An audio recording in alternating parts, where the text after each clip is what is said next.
वजीर आजम शहबाज शरीफ से world liberty financial के वफ्द की मुलाकात। पाकिस्तान के साथ डिजिटल अदायगियों की जिद्दत के लिए मुफाहमती याददाश्तों पर दस्तखत। नायब वजीर आजम वजीर खारजा साक डार, चीफ ऑफ डिफेंस फोर्सेज और chief of army staff field marshal Syed Asim Munir, वजीर खजाना मोहम्मद औरंगजेब, मुआविन खुसूसी सैयद तारिक फातमी और chairman Pakistan virtual assets regulatory authority Bilal bin Qasim की भी इजलास में शिरकत। वफ्द का खैर मकदम करते हुए वजीर आजम ने डिजिटल पाकिस्तान के लिए अपने विजन का इजहार किया। मकसद शहरियों के लिए रवाबित, आसान रसाई और शफाफियत को फरोग देना है। शहबाज शरीफ ने कहा कि डिजिटल अदायगियों में इजाफा और मालियाती जिद्दत पाकिस्तान की तेजी से फैलती डिजिटल मईशत के अहम हिस्से हैं।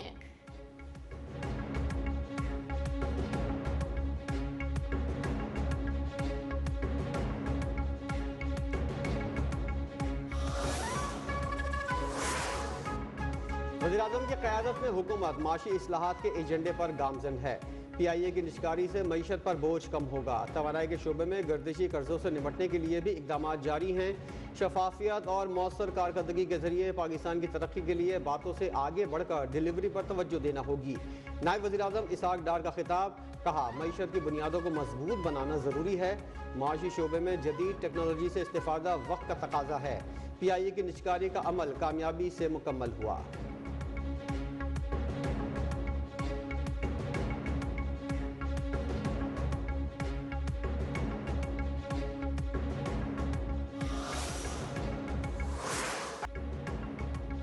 अमरीकी सदर डोनाल्ड ट्रंप ने मुजाहिरीन को फांसी देने की सूरत में ईरान को सख्त कार्रवाई से खबरदार कर दिया। कहा उन्हें फांसियों के बारे में कोई रिपोर्ट मौसूल नहीं हुई। एक इंटरव्यू में उन्होंने साथ ही खबरदार किया कि अगर ईरान में गिरफ्तार मुजाहिरीन को फांसी दी जाती है तो अमरीका बहुत सख्त कार्रवाई करेगा।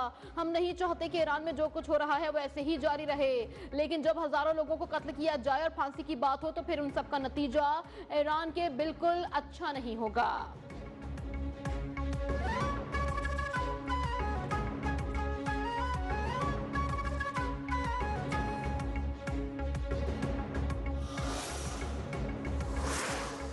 सरबराह ईरानी कौमी सलामती काउंसिल अली लारेजानी ने ट्रंप और नेतन्याहू को ईरानी अवाम का कातिल करार दे दिया।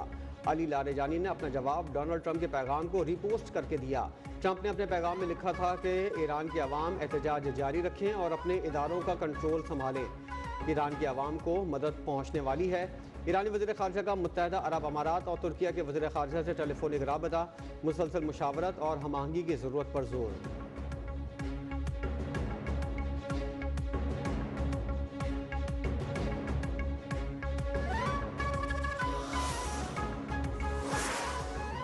अक़वाम मुत्तहदा में ईरानी सफ़ीर अमीर सईद एरवानी ने इल्ज़ाम लगाया है कि अमरीका फौजी मुदाखलत का बहाना तलाश कर रहा है।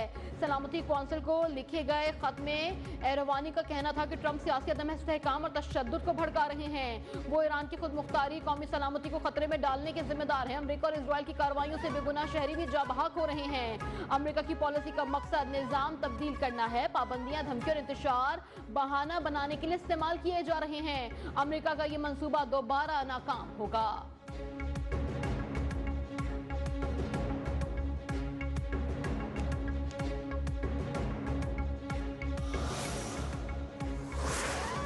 ईरान में पुरतशद्दुद मुजाहरों का सिलसिला रुक गया। इंटरनेशनल कॉल्स बहाल, इंटरनेट सर्विस अब भी बंद। इंसानी हुकूक तंजीम का 2403 हलाकतों का दावा।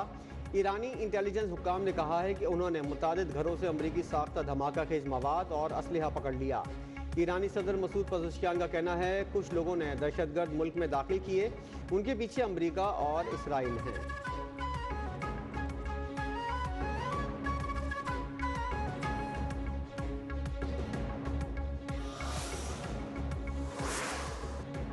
ईरान में पुरतशद्दुद मुजाहिरों का सिलसिला रुक गया। इंटरनेशनल कॉल्स बहाल, इंटरनेट सर्विस अब भी बंद। इंसानी हुकूक तंजीम 2403 हलाकतों का भी दावा किया गया है। अमरीकी सदर डोनाल्ड ट्रंप के नुमाइंदे खुसूसी स्टीव विटकॉफ की शाहरान के जिला वतन बेटे रजा पहलवी से खुफिया मुलाकात का भी इंकशाफ। ईरान में होने वाला एहतजाज मुजाहिरों पर तबादला ख्याल। खबर रसा इदारे के मुताबिक ईरान में पुरतशद्दुद मुजाहिरों के बाद ईरानी हुकूमत मुखालिफ शख्सियत ट्रंप इंतजामिया के दरमियान ये पहली मुलाकात थी।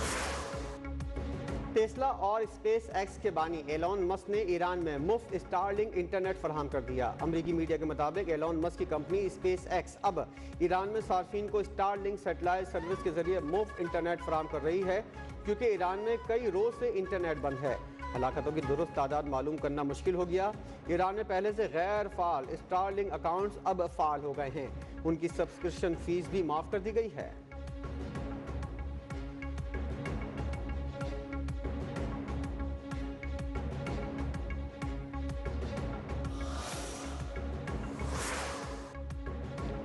ईरान पर अमरीकी हमले की धमकी नाकाबिल कबूल है। रूसी वजारत खारजा का कहना है कि ऐसा इकदाम मशरिक वसत में तबाहकुन नताइज का बाइस बनेगा।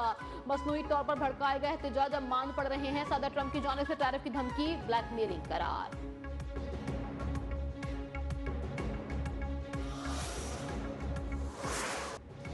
पाकिस्तान के JF-17 थंडर ने दुनिया भर में धूम मचा दी। आलमी दिफाई मंडी में नुमाया मकाम हासिल। सऊदी अरब, बांग्लादेश, इराक, इंडोनेशिया और लीबिया का खरीदारी में दिलचस्पी का इजहार।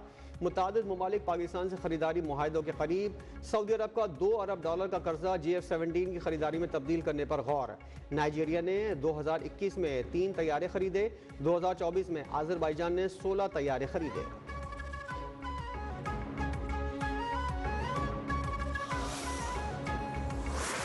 पूरी दुनिया में JF-17 तैयारे फ़रोख्त कर रहा है।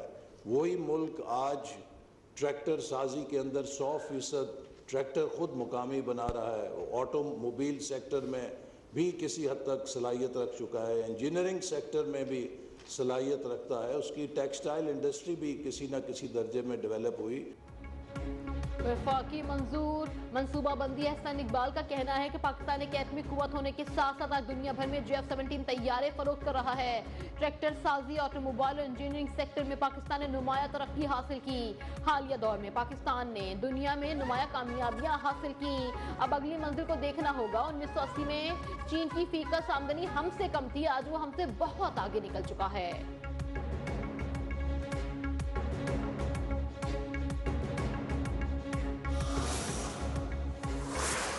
Now there are firms who are also leaving, which is true.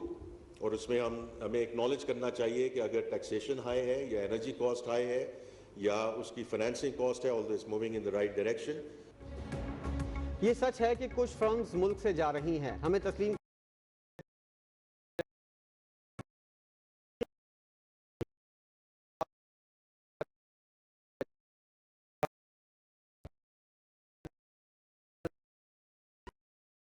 से ही तरक्की मुमकिन है। वज़ीर ख़ज़ाना मोहम्मद औरंगज़ेब का पाकिस्तान पॉलिसी डायलॉग से खिताब। कहा, गुज़िश्ता साल $38 अरब के तरसीलात ज़र मौसूल हुए। रवा साल $41 अरब के तरसीलात ज़र मौसूल होने की तवक्को है। टैक्स पॉलिसी को FBR से लेकर फाइनेंस डिवीजन को मुंतकिल किया है। टैरिफ के शोबे में बड़ी इस्लाहात मुतारिफ करा रहे हैं।